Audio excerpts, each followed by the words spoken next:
the first public, nice, detailed public description was in the book of Cara St. Louis Farrelly, The Sun Thief, where she says that there are hollow fibers sprayed, self-replicating hollow fibers that are there to kind of read out the light fingerprint of your DNA, transform it into an electromagnetic radio signal that is detectable via satellite and ground stations. This is what she found out by analyzing information dealt with the chemtrail communities in the United States. She never mentioned the name Morgellons in her book, but if you look at these Morgellons, who had heard about the Morgellons disease? Half of you, okay. Let's just have a look at them. Nice creatures. This is a German tomato that got some German rain on top of itself.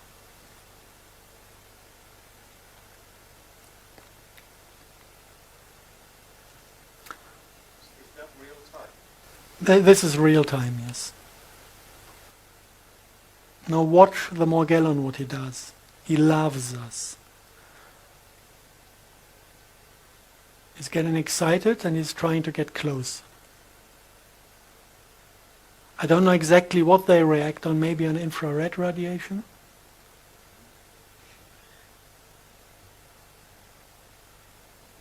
So these are basically, it's mycelium of a certain type of fungus. And this fungus is, first, if you want to look at it, it's airborne. It's not a single fiber here and there. It is glowing under UV light. So if you take a UV lamp at night, you can see those fibers airborne. And there are billions of them. Not every night, but every now and then. You can see them fly around. And these fibers, this fungus is infecting the human body. And with 95% or 99% of the people, nothing special happens. They're just embedded somewhere, and your biology is keeping the fungus population low in your body. They just function as a plasmonic antenna to send out a signal, but you don't get sick from it. You don't get ill. No visible symptoms. So we would guess 100% of the population in Europe is infected. It's not a big deal. It's not dangerous, as long as the body can handle these things. Some of the people cannot handle it. And then the mycelium is starting to grow within the body and starting to multiply. And at a certain point, they are extracted via the skin. And you can see that they have this ability to collect colors. You have blue Morgellons and you have red Morgellons. And nobody knows where these colors come from because they are of technical origin. It's not a natural substance.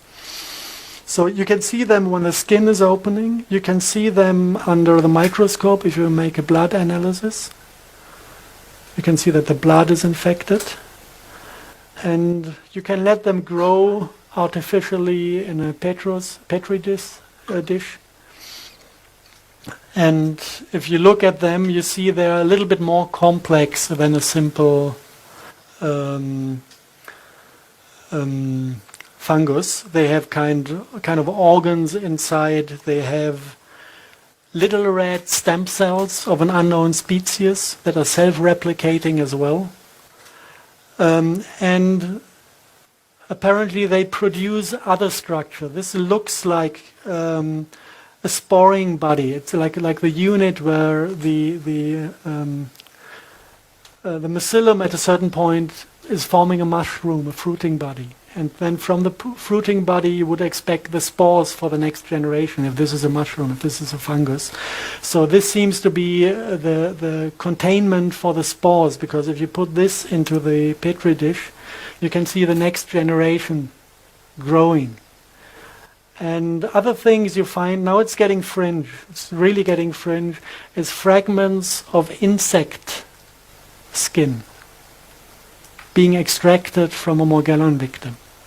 So something makes these, something from this disease is making insect parts or insects grow within the human body.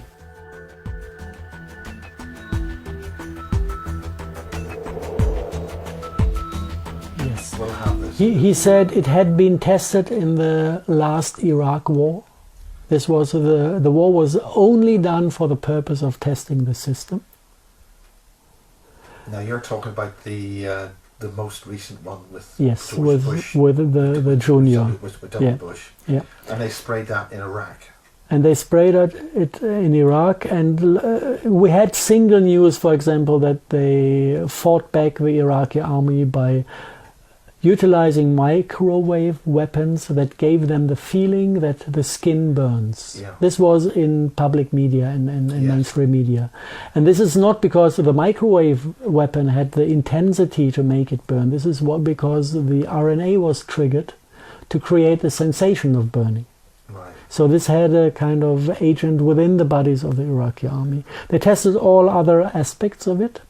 Which are these aspects? From the text he says you have these psychotronic weapons, making them give up, making them fall in love with the American soldiers, whatever. A long list of psychotronic functions. And you can make people sick, you can make them die of cancer after 1 year, you can make them die in 6 minutes, and you can make them die in 6 seconds if you want to. This is what he listed. And but the most interesting thing from this paper is that he said that they spent 10 billion US and half a year, I think it was half a year, to optimize the cluster topology. And this is something, it sounds just like science fiction if you say it like this, but if you really think about it, if it is only about infecting humans with a virus-like synthetic RNA, you could give a damn about cluster topology. Cluster topology starts to become an interesting topic if this RNA cluster is supposed to carry a soul. Only then a soul or an artificial intelligence or whatever, an RNA. This is kind of the first time that I had an input, an idea of how do they turn people into biorobots. You have the RNA cluster within the air, sprayed in the air with a defined distance from RNA to RNA. And within the human body, the same RNA cluster is prolonged within the cells. And now, whatever is carried by these clusters, the artificial intelligence or a program or a soul, whatever this is, can travel from the dust into the human being. This is smart dust. And this is what they call smart dust. And now, this is all kind of grabbed theory.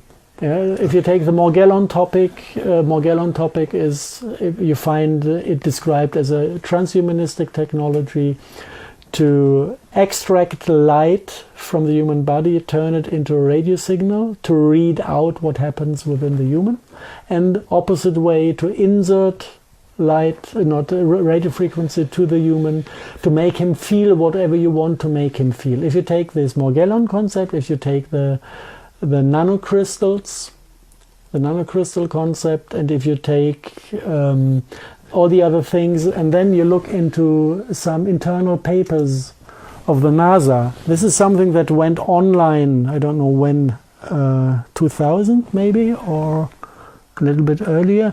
It wasn't meant to be published. It was an internal lecture in the NASA facilities in the United States. I like the way you say NASA. Is that just your thick German accent, or are you putting a Z in there intentionally? No, it was not intentionally, but it is like this. And they kind of inform each other about future strategic issues for warfare, projecting to the year 2025 with a subtitle, big subtitle, "The Future is Now."